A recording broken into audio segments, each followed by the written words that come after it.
Welcome to Joyosity. If you are here for the first time and you're joining us, a seasoned leader who listens all the time, regardless, we are so happy that you are here today.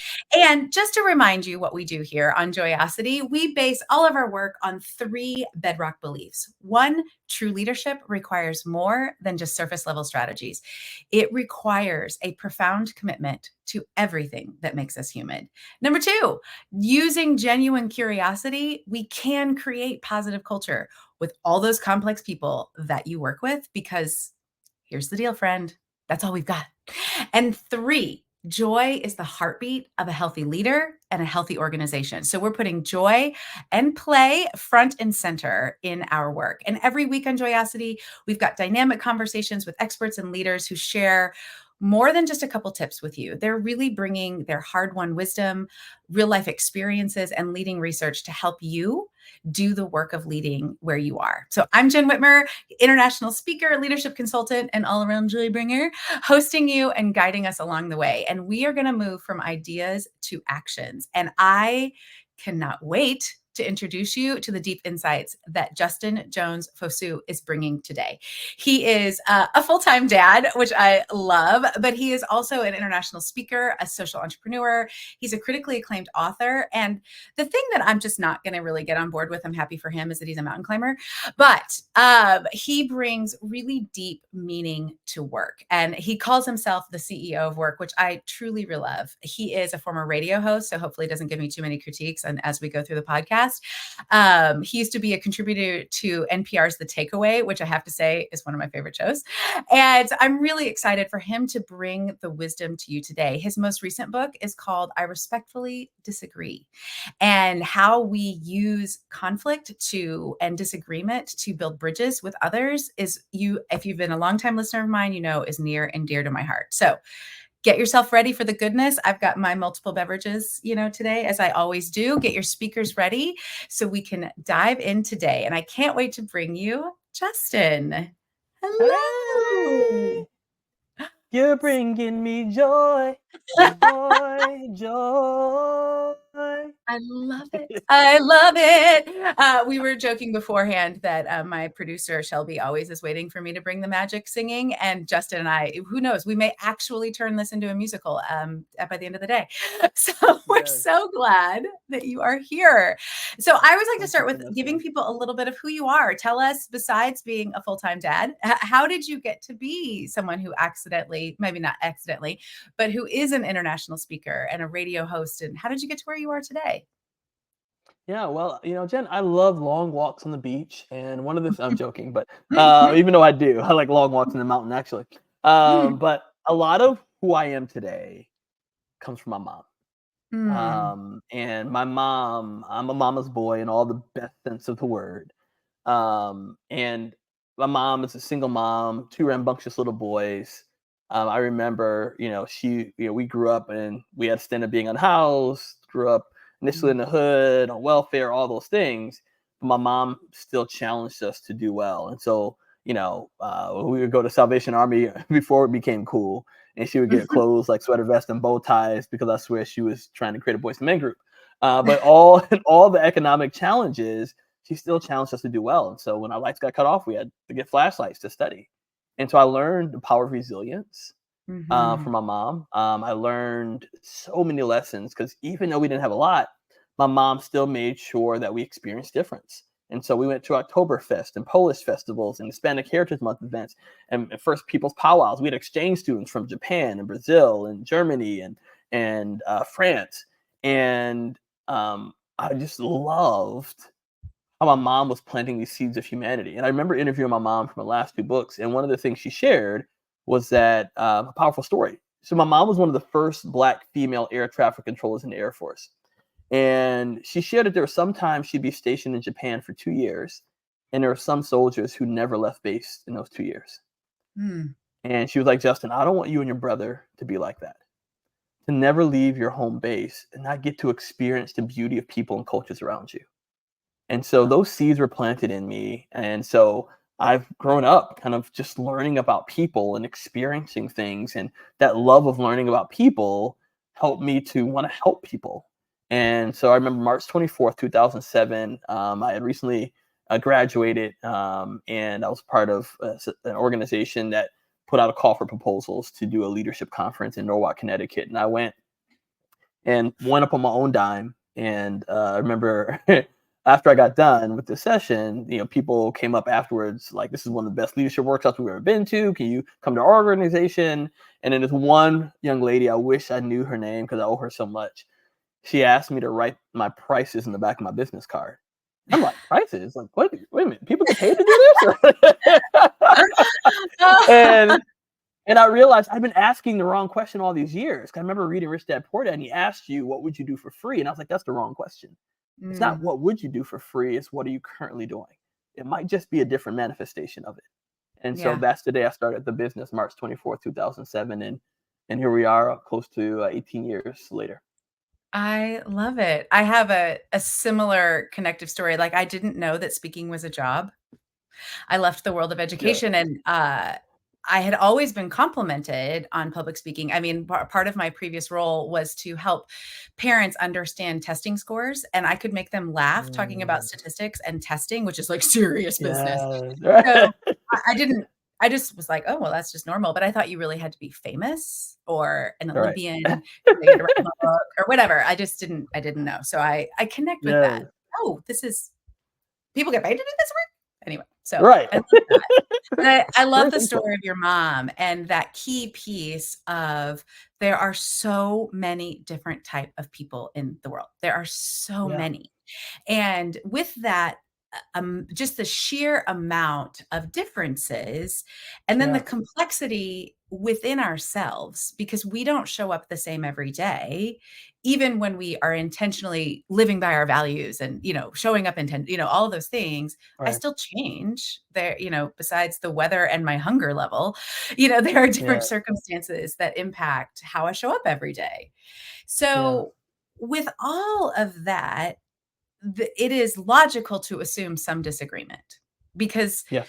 we cannot assume that anyone sees, thinks, feels, hears, or interprets information the way we do, and then makes a Yeah. decision that is the same. So, if we can't expect that, we're bound to disagree. And your new book is called I Respectfully Disagree. And I'm super excited to kind of dive into that as leaders face a lot of disagreements, but from Yes. the people who are above them, the people they're managing, their co-leaders in different parts of the organization. How do you, first of all, just define disagreement? What does that mean when you're talking about I respectfully disagree? What does disagree mean? Yeah. At the simplest form, it just means a difference of opinion. Mhm. Now it can be indirect or direct. So direct difference of opinion is if I said, "Hey, you know what? I don't like pink," and you're like, "I like pink," and I'm like, that's a direct difference of opinion.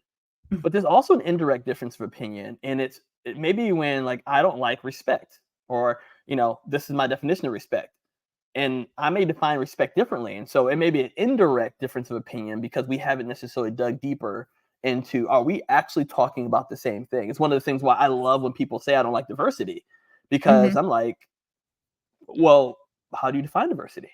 Mhm. And because oftentimes for me, diversity just means difference, right? Yeah. Now, what's been provided, it's like all of us are part of diversity. It's like I think you like yourself. So the interesting piece is sometimes that indirect difference of opinion takes a little bit more uncovering, and that's how we define disrespect. It's just simply a difference of opinion. Yeah, I love that definition too because it opens it up to something that is less intense, less even Yeah. dense. Because when I'm teaching on this, sometimes talk about, well, I always say this, that the goal of communication is shared meaning. That's our goal. Hmm. And we don't even know if we're sharing meaning yet, if we actually disagree, if we're talking about different stuff, if the way you You're right. define even if we talk about the color pink, like Yeah. what color am I wearing? The If you're different watching the video, shades. I have like a I don't like pink jacket. all shades of pink. No, I'm joking. It's like huge shock, but what color is that? What color do you have in your mind? You're just gonna have to go watch YouTube to Yeah. find it out. There's a Yeah. difference of the way we just interpret what somebody says, and until we explicitly are like, "Oh, are you saying X, Y, and Z, and I'm saying purple?" Like, we have to get Mhm. onto the same page first to even discover if it is a disagreement. And Yes. that's an important difference between explicit and this idea of indirect. That's really valuable. Yes. What do you, when you're thinking about, I respectfully disagree, that Mhm. adverb brings a level of intention, I think, to Yes. this concept. What are you wanting to bring when you say I respectfully disagree? Yeah. So I want to provide it in three ways. One is what is respect, right? So one of the things that we were very clear on, actually, our chapter 2 is why I respectfully disagree with Aretha Franklin. And one of the things that Aretha Franklin, if you remember her Oh, yeah, we song, gotta see respect, R-E-S-P-E-C-T, R-E-S-P-E-C-T. find out what it means to me, right? But how much respect did she say we need? Do you remember? I'd have to sing through the song. Tell me. A Just a little, little bit. just a little And bit. and I'm like, "No, no, no. We don't need a little bit of respect in our society Mhm. today. We need a lot of it."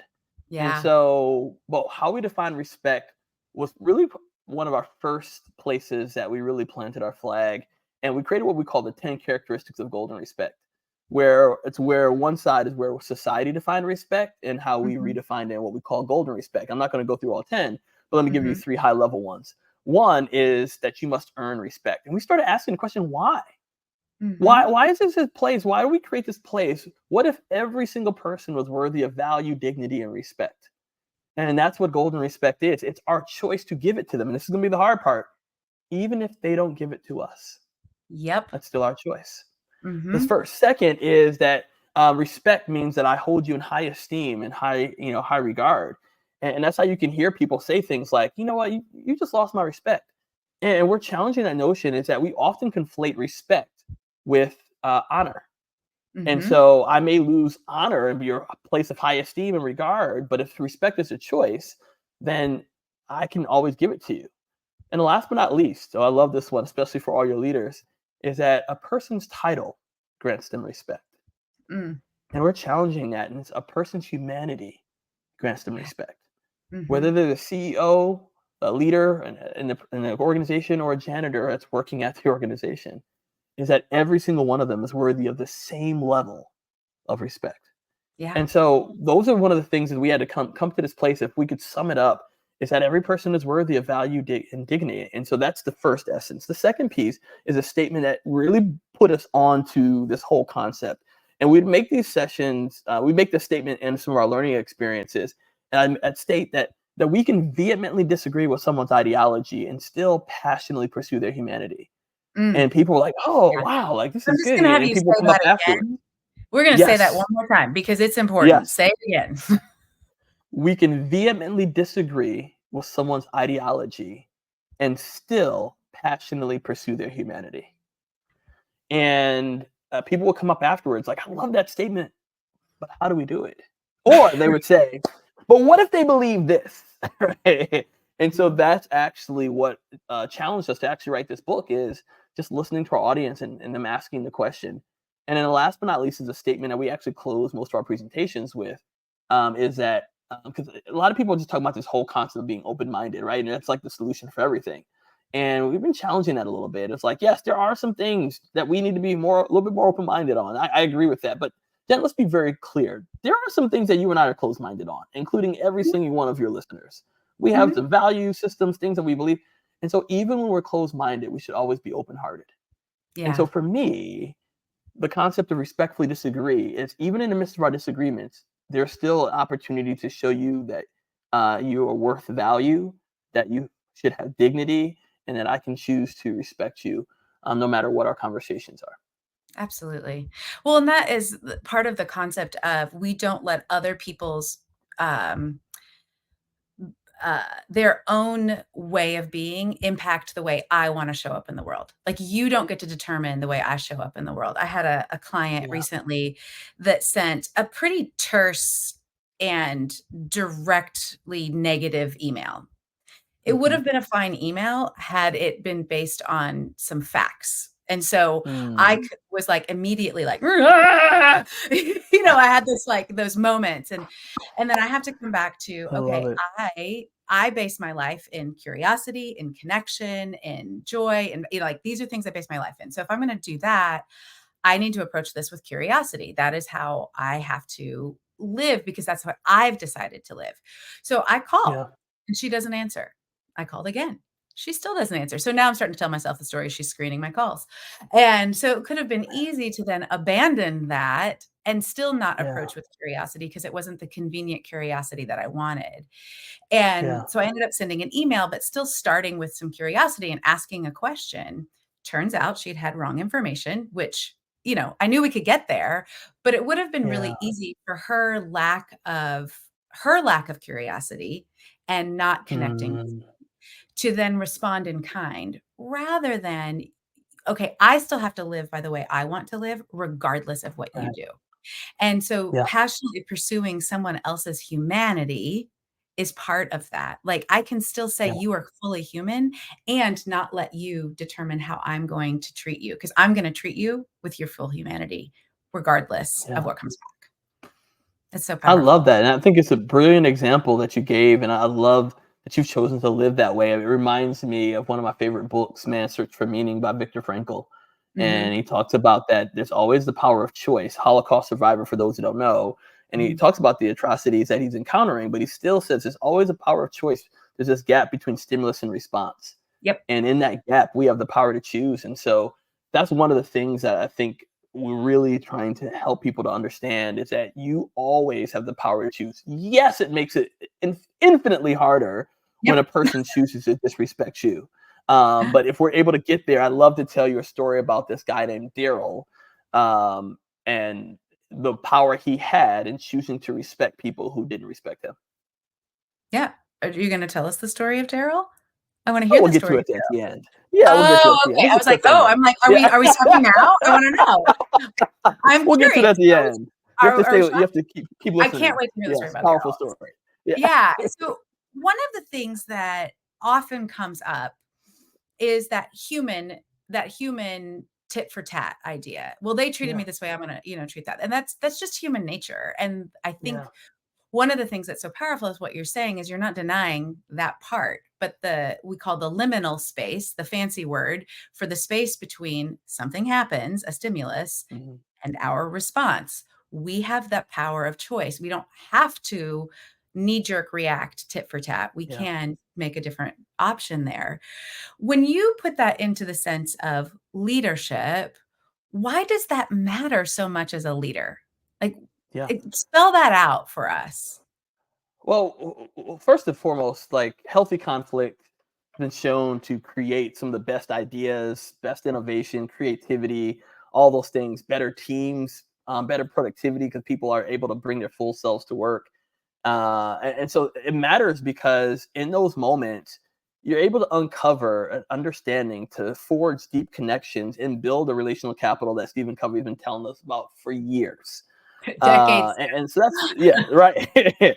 And so that's important. But I want to talk about how we get there because I think that's really, really important. Because sometimes, these types of conversations are like, oh, that's a really great idea, but what are the strategic ways to do this? And so Right. one of the things we realize in our research and a lot of the conflict resolution stuff is that most people start based upon the disagreement or a conversation. And Yeah. for our 5 pillars, we realized that the first pillar, which is actually our last pillar we added, is the most critical. And pillar number one is challenge your perspective. And that Mm. happens before any disagreement even occurs. And so one of the ways to lean into this is we're challenging leaders to stop, to cancel what we call the open door policy. Because let's be honest, most of us wrote the open door policy with our doors closed.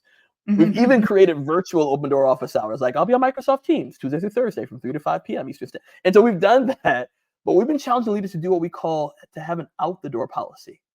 See, because an open door policy implies passivity. I'm Yep. here if you need me. Out the Mhm. door is where you go out to hear the stories of your people and engage. And here's 2 ways to do that. One is a Circles of Grace challenge. So I created this because I realized I wasn't living up to my ideals of my mom's challenge to leave home base. And so Mm. the Circles of Grace challenge is simply this. Every 6 to 12 months, I go to events, experiences, and or I engage with people in either which I don't know a lot about and or I disagree with. And I go asking two questions. What did I learn about these events, experiences, and our people? And what did I learn about myself as I experienced them? Now, you may say that's great for personal, but we actually took the Ford Family Foundation through this. And at the end of the 6 months, the learning moments were so foundationally powerful because they were like, wow, like I misjudged this, or I thought wrongly, or man, or this confirmed what I thought. But it just created a greater opportunity for people to pursue others' humanity. So the Circles of Grace Challenge Mhm. is one. The second is what we call one MC over W. And one MC over W is simply this: one meaningful connection per week. What if you, Mm, as a leader, built in 15 to 20 minutes into your calendar, have a meaningful conversation with someone, ask them their story, what brought you here, what got you into this industry, even in your community? And if you're like, Justin, that's too much because that's 52.14 times a year with the leap year, then flip the W upside down and make it one meaningful connection per month. And maybe it's a lunch, but you mm, have to intentionally build that in to your yeah. calendar, or else you'll just confine yourself to your circles of comfort. Absolutely. One of the things I love about that is the idea of leadership. We talk about that as a noun, but it really is it's a verb. And the passivity of an open door policy also puts the onus on Yes. the people who are struggling. And Yeah. while you do want to be approachable, because I think that's what the open door policy is about, that not just when I Yeah. initiate, can you talk to me? So I get that. When I am in doing work around conflict resolution and disagreement as a leader, at the end, we talk about, well, how do you end this well? And if you're the Yeah. leader, I always suggest put the meeting on your calendar. Hey, can we come back and Yeah. talk about this in a week, in a month, whatever makes sense for whatever that particular issue is? And do not, especially if you of the leader have committed to do some things, do not make the person who's reporting to you have to come back and in this awkward, like, well, boss, you said you were going to make sure that you did this thing and you're not doing it. I mean, that is Yeah. so unbelievably hard and puts way too much on that person versus you as Yeah. the leader saying, hey, I want to make sure that I follow through on my commitment. I want to make sure this is working. Can we check back in? Let's put it on the calendar right now. Then everybody knows what that meeting is about and it's already set.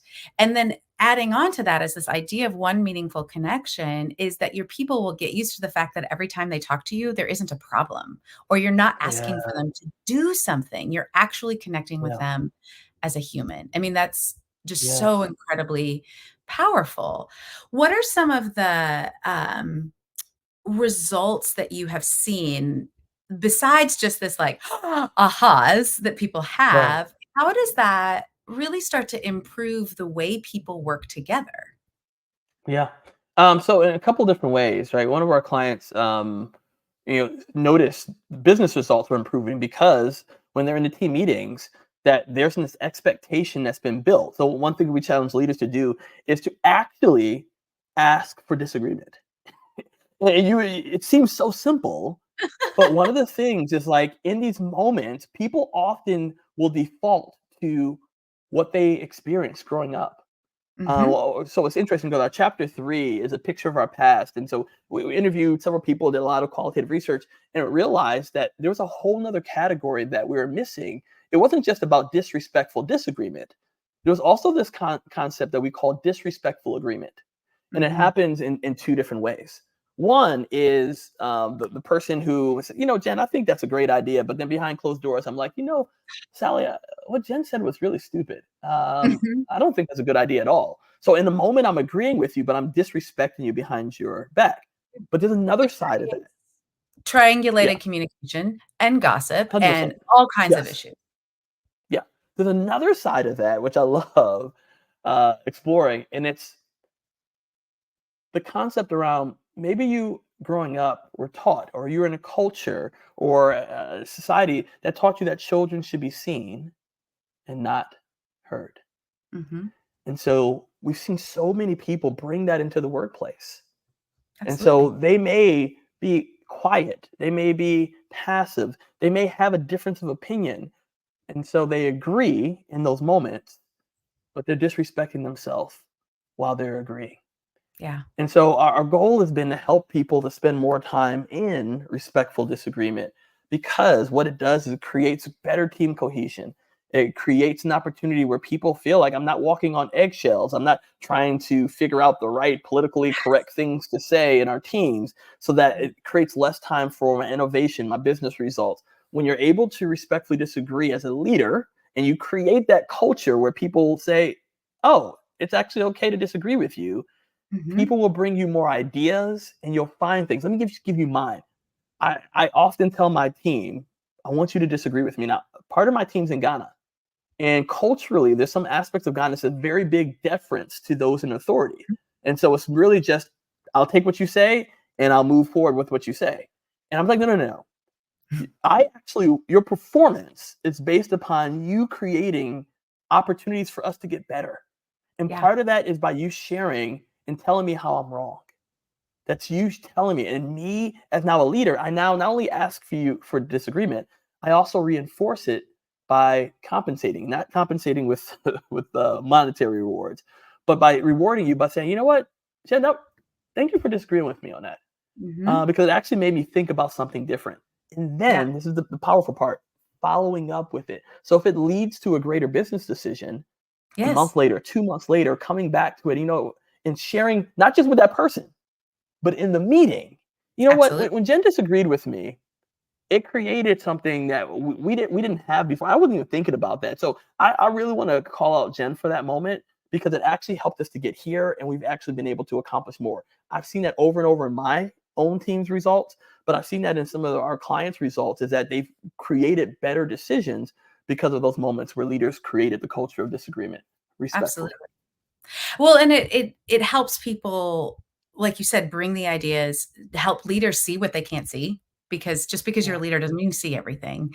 And their belonging isn't at stake because they disagree. And there are so many cultures, like when we talk about worldwide cultures that are Yeah. like that, there are personalities that, so I work with a personality framework called the Enneagram, and there are some personalities that Mhm. hold things in because of that. Yeah. There are some corporate cultures, especially some old command and control style, or if a new leader comes in from a military background, which I'm not, Right. not, my parents are both veterans to say that, but Yes. there is a command and control style to that, Yeah.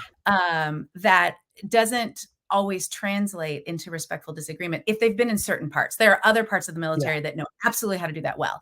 It just Yeah. depends on how they bring that in. And when you get past that and you're able to respectfully disagree, as you have said, it brings these business outcomes because people don't feel like the risk is so high that I Yeah. can't see anything. And that's really Yeah. powerful.